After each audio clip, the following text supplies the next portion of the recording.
வணக்கம். இது அக்ஷரம் அக்ஷயம். நீங்க எல்லாரும் எக்ஸாம்க்கு தயாராயிருப்பீங்கன்னு நினைக்கிறேன். எல்லாம் நல்லா படிச்சாச்சா? ப்ரிப்பேர் பண்ணியாச்சா? அடுத்ததா எக்ஸாம் பேப்பர் அட்டன் பண்ணும்போது பேப்பர்ல ஃப்ரண்ட் பேஜ் எப்படி ஃபில்அப் பண்றது அப்படின்னு கேக்குறாங்க.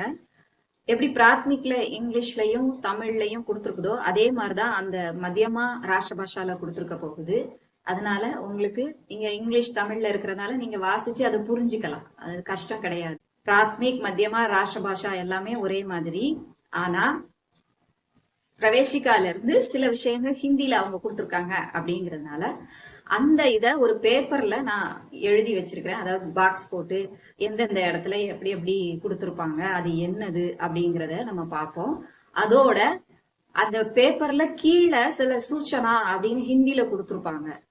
உங்களுக்கு அது தெரிஞ்சு இருந்தாலும், ஹிந்தி படிக்கக்கூடியவங்களா நம்ம இருந்தாலுமே நமக்கு அதுல என்ன கொடுத்துருக்கு அப்படிங்கிறது நமக்கு புரியுறது சிரமமா இருக்கு அப்படின்னு சிலர் கேட்டிருந்ததுனால, அங்க என்ன சொல்லியிருக்காங்கன்னே தெரியாம நம்ம இது பண்றோம் அப்படிங்கறதுனால அதை பத்தியும் நம்ம பார்ப்போம். அந்த ஒவ்வொரு லோயர்ல என்ன கொடுத்துருப்பாங்க, ஹையர்ல என்ன கொடுத்துருப்பாங்க அப்படிங்கறதெல்லாம் பார்ப்போம். அதை நான் எழுதி வச்சிருக்கிறேன். அதை நம்ம பார்க்கலாம். வாங்க நம்ம நேரடியா அந்த பேப்பர்ல பார்த்து பார்க்கலாம். நல்ல க்ளோஸ் அப்ல பார்க்கலாம். இப்படி காமிச்சேன்னா சரியா தெரியாது இல்லையா? அதனால வாங்க பார்க்கலாம். ஃபர்ஸ்ட் பிரவேசிக்கால பார்ப்போம். பிரவேசிக்கா ஃப்ரண்ட் பேஜில் என்ன இருக்கும் அப்படிங்கிறத பார்ப்போம். அதை எழுதி வச்சிருக்கிறேன். இதோ பாருங்க, மேல மூலையில பரீட்சார்த்தி இசே அவசிய பரேன். அந்த கேண்டிடேட்ஸ் எக்ஸாம் எழுதுறவங்க அவசிய பரேன் இத கட்டாயம் ஃபில்அப் பண்ணணும் அப்படின்னு சொல்றாங்க. இங்க குல் லிக்கித் பிருஷ்ட் சங்கியா அப்படின்னு கொடுத்துருப்பாங்க. குல் அப்படின்னா டோட்டல், லிக்கித் எழுதப்பட்ட, பிருஷ்ட் பக்கங்கள், சங்கியா எண்ணிக்கை, மொத்தமாக எழுதப்பட்ட பக்கங்களின் எண்ணிக்கை அப்படின்னு சொல்லியிருக்கு. இதுல இதை அப்படியே அர்த்தம் சொல்லணும்னா அந்த மாதிரி. ஸோ நம்ம எழுதி முடிச்சுட்டு இதை நம்ம ஃபில்அப் பண்ண வேண்டி வரும் இல்லையா? எந்த பேஜ் வரைக்கும் நம்ம ஆன்சர் பண்ணியிருக்கோம் அப்படிங்கிறத, இது எத்தனாவது பேஜோ அதை சொல்லணும். இதுல மொத்தம் 14 பேஜ் இருக்கு. நீங்க அதுல எது வரைக்கும் எழுதிருக்கீங்களோ அந்த பேஜ் நம்பரை இதுல போடணும். பிரவேசிக்கா பேப்பர்ல பேஜ் நம்பர் போட்டிருக்காம பிளைனா தான் இருக்குது அப்படின்னு சொல்றாங்க. பேஜ் நம்பர் நம்ம போட வேண்டி இருக்கு அப்படின்னு சொல்றாங்க. ஹையர்ல தான் பேஜ் நம்பர் இருந்ததுன்னு சொல்றாங்க. ஸ்டூடெண்ட்ஸ் எழுதின ஸ்டூடெண்ட்ஸ் சொல்றாங்க.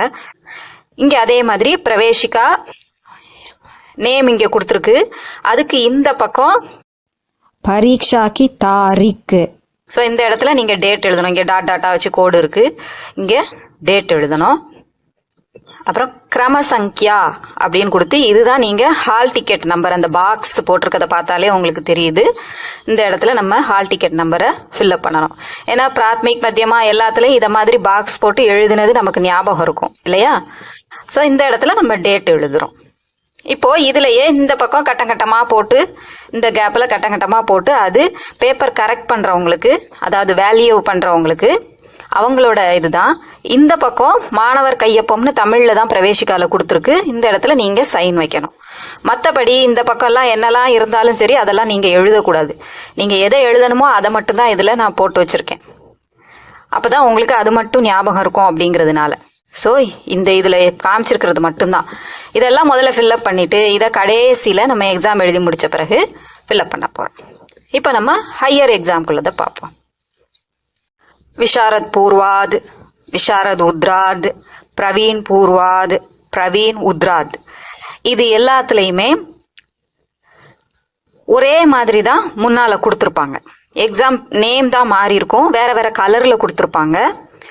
நான் பேப்பர் வேல்யூஷன் அப்போ இதெல்லாம் நான் நோட் பண்ணி வச்சிருந்தேன். ஒவ்வொரு இதுலயும் உள்ளதை அப்படியே மார்க் பண்ணி நோட்ல எழுதி வச்சிருந்தேன். அதை வச்சு நான் இப்போ உங்களுக்கு காமிக்கிறேன். இந்த பக்கம் அங்கங்க சபா எம்பளம் அது இதுன்னு வேற வேற டிசைன்ஸ்லாம் இருக்கும். ஆனா நமக்கு தேவையான விஷயங்கள் என்ன அப்படின்னு பார்க்கும்போது பரீட்சார்த்தி இசை அவசிய பரேன் அதுல கொடுத்திருந்த மாதிரி கேண்டிடேட்ஸ் இதை கட்டாயம் ஃபில்அப் பண்ணணும் இந்த ஏரியால உள்ளத அப்படிங்கிறதுக்காக சொல்லியிருக்காங்க. இதுல பாருங்க, ஃபர்ஸ்ட் பாக்ஸ்ல கேந்திரிகா நாம், சென்டர் நேம், இந்த இடத்துல என்ன சென்டரோ அதை எழுதணும். குட்டி பாக்ஸா தான் இருக்கு, அதை வச்சே நீங்க நல்லா தெரிஞ்சுக்கணும். ஹால் டிக்கெட்ல எந்த ஊரு, சென்டர் அண்ட் அட்ரஸ் அப்படின்னு கொடுத்துருக்கோம். அந்த இடத்துல சென்டர் அப்படிங்கிறது அந்த ஊர் பேர், அதை ஞாபகம் வச்சுக்கணும். ஏதாவது ஒரு ஸ்கூல் நேம் இருந்ததுன்னா லிட்டில் ஃப்ளவர் ஸ்கூல் அப்படின்னு இதுல எழுதி வைக்க கூடாது. இதுல எது எழுதணும், இப்போ மதுரை, தஞ்சாவூர் அப்படின்னு எந்த ஊர் அதுல போட்டிருக்கோ அதை போட்டுட்டு தான் ஒரு அட்ரஸ் கொடுத்துருப்பாங்க. சென்டர் அண்ட் நேம் ஏற்கனவே நான் ஹால் டிக்கெட்டை வச்சு காமிச்சு சொல்லியிருக்கேன் உங்களுக்கு. ஸோ அதுபடி அதை தான் எழுதணும், ஸ்கூலோட நேம் எழுதக்கூடாது.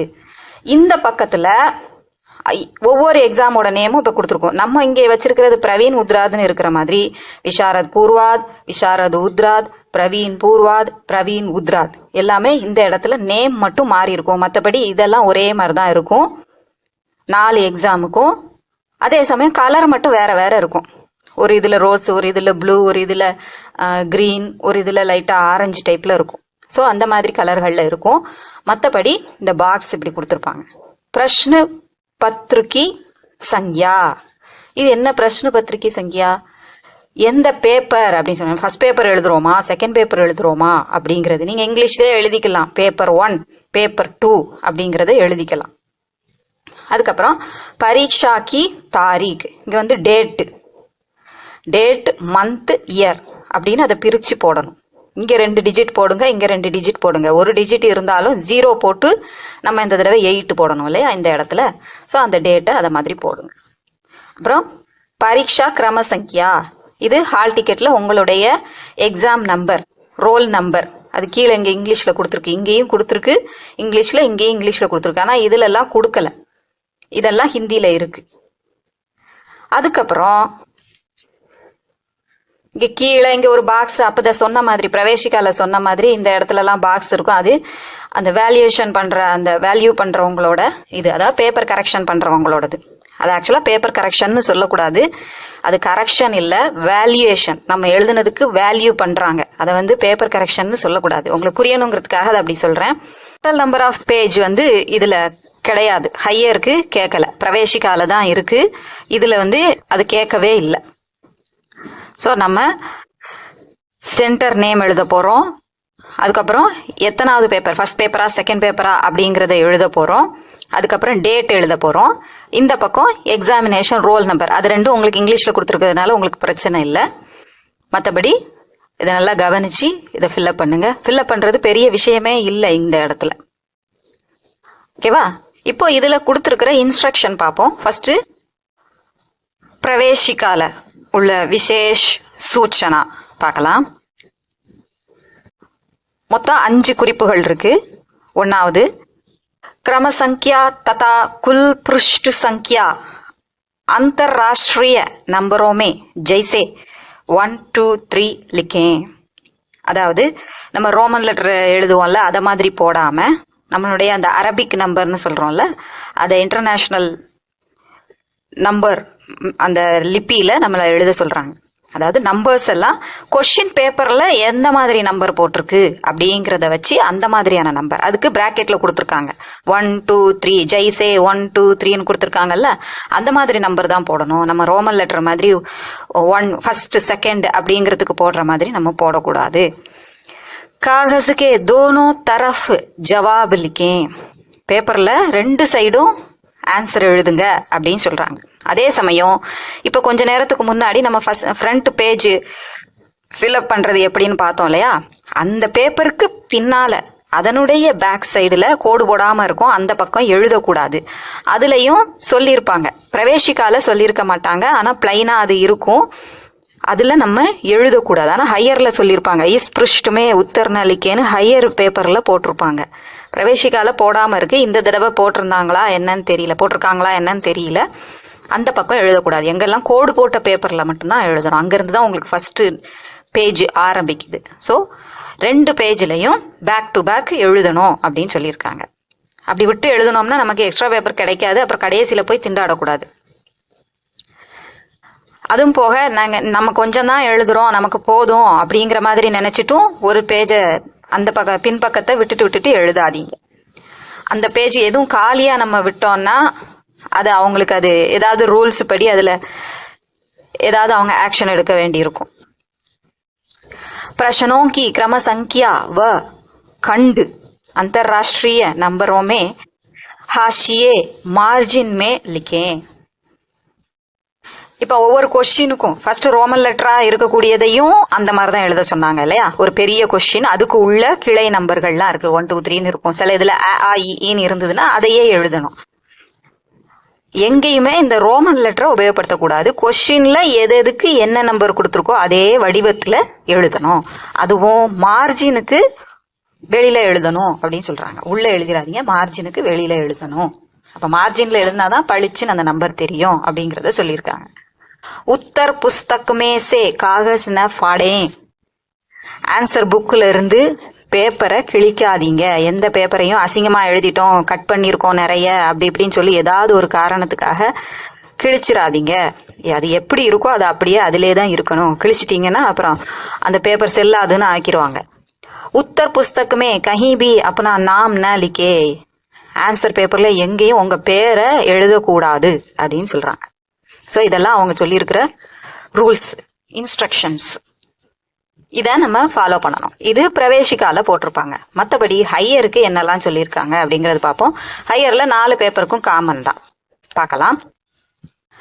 கிரமசங்கியா நம்மளுடைய எக்ஸாம் ரோல் நம்பரையும் சரியான முறையில் ஹிந்தியில் எழுதணுமோ நினைச்சிட்டு ஹிந்தி தேவநாகரி நம்பர்லையும் எழுத வேண்டும். அதுக்காக அதை அப்படி சொல்லியிருக்காங்க. ஹால் டிக்கெட்ல எப்படி நம்பர் கொடுத்துருக்குறோம், ஹால் டிக்கெட்டை பார்த்து அதை ஃபில்அப் பண்ணுங்க. நான் ஏற்கனவே சொல்லியிருக்கேன், டெஸ்க்லயோ பெஞ்சிலையோ எழுதியிருக்கிறது அல்லது ஒட்டி இருக்கிற நம்பரை பார்க்கறத விட இதுதான் நமக்கு சேஃப்.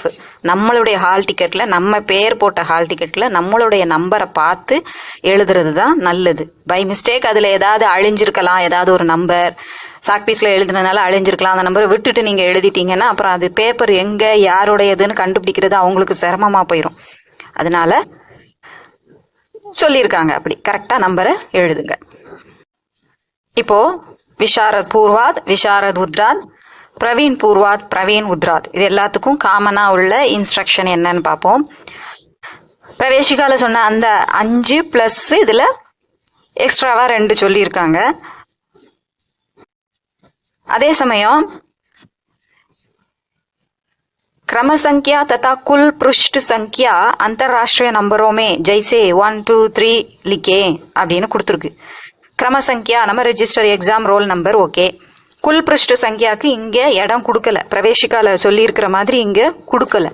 ஒருவேளை அங்க எக்ஸாம் ஹால்ல எழுத சொன்னாங்க அப்படின்னா இந்த சென்டென்ஸ்ல இருக்கக்கூடிய குல் பிருஷ்ட சங்கியா அப்படிங்கிற அந்த 3 வார்த்தைய எடுத்து எழுதி எங்க எழுத சொல்றாங்களோ அங்க எழுதி அதுல ஒரு பக்கத்துல ஒரு பாக்ஸ் போட்டு நீங்க எத்தனை பேஜுங்கிறத எழுதிக்கலாம். அது அங்க ஹால்ல சொல்லுவாங்க. இங்க அதுக்கு தனியா கொடுக்கல. இங்க கீழே குல் ஜோடுன்னு கொடுத்துருக்கோம். அது இங்க இந்த கட்டத்துல அவங்க மார்க் போட்டு டோட்டலுக்கு தான் இங்க கொடுத்துருக்காங்க. மார்க்கோட டோட்டல் போடுறதுக்கு கொடுத்துருக்காங்க. அதுல போய் உங்க பேஜ் நம்பரை போட்டுறாதீங்க. இங்க கேட்கல, ஆனா பிரவேசிக்கால கொடுத்த அதே இன்ஸ்ட்ரக்ஷனை இதுல கொடுத்துருக்காங்க. ஸோ அங்க இன்விஜிலேட்டர் என்ன சொல்றாங்களோ அதுபடி அதை செஞ்சுக்கோங்க. உங்களுக்கு அதை எழுதுறதுக்கு ஸ்பெல்லிங்கும் இதுலயே இருக்கு. அப்படி எழுத சொன்னாங்க அப்படின்னா காகஸுக்கே தோனோ தரஃப் ஜவாப் லிக்கே. அப்போ சொன்ன மாதிரி 2 பக்கமும் எழுதணும். பேக் டு பேக் எழுதிட்டே வரணும். அதே சமயம் ஃப்ரண்ட் பேஜுக்கு பின்னால கொடுத்துருப்பாங்க. ஏற்கனவே நான் சொன்ன மாதிரி இஸ் பிருஷ்டுமே உத்தர் ந லிக்கே அப்படின்னு ஹிந்தியில இருக்கும். பெருசா எழுதியிருப்பாங்க, சென்டர்ல எழுதியிருப்பாங்க. நீங்க அத அந்த பகுதியில எதுவும் எழுதக்கூடாது. எங்க ரூல்டு பேப்பர்ஸ்ல மட்டும்தான் எழுதணும். प्रश्नों की क्रम संख्या व खंड अंतरराष्ट्रीय नंबरों में हाशिए मार्जिन में लिखिए. அப்ப சொன்ன மாதிரி மார்ஜின்ல எழுதுங்க, உள்ள எழுதிராதீங்க அப்படின்னு சொல்லியிருக்காங்க. எல்லா நம்பருமே மார்ஜினுக்கு வெளியில போடுங்க. உத்தர் புஸ்தகுமே சே காகஸ் ந ஃபாடே. ஆன்சர் புக்ல இருந்து பேப்பர் கிழிக்காதீங்க. அது அதுல சொன்னதே ரூல் தான். உத்தர் புஸ்தகுமே கஹி பி அப்பனா நாம் ந லிக்கே. எங்கேயும் உங்க பேர் எழுதாதீங்க அப்படின்னு சொல்றாங்க. அதுக்கேத்த மாதிரி இங்க உங்களுடைய சைன் வைக்க வேண்டிய அவசியம் இதுல இல்ல. பிரவேசிக்கால நமக்கு இருந்தது இல்லையா, மாணவர் கையொப்பம்னு கொடுத்துருந்தாங்க. இங்க எங்கேயுமே உங்களுடைய சைன் வைக்க வேண்டியது இல்ல. டோட்டல் நம்பர் ஆஃப் பேஜ் எழுதுறதுக்கு இங்க இடம் கொடுக்கல, ஆனா இந்த சூச்சனால கொடுத்துருக்கு.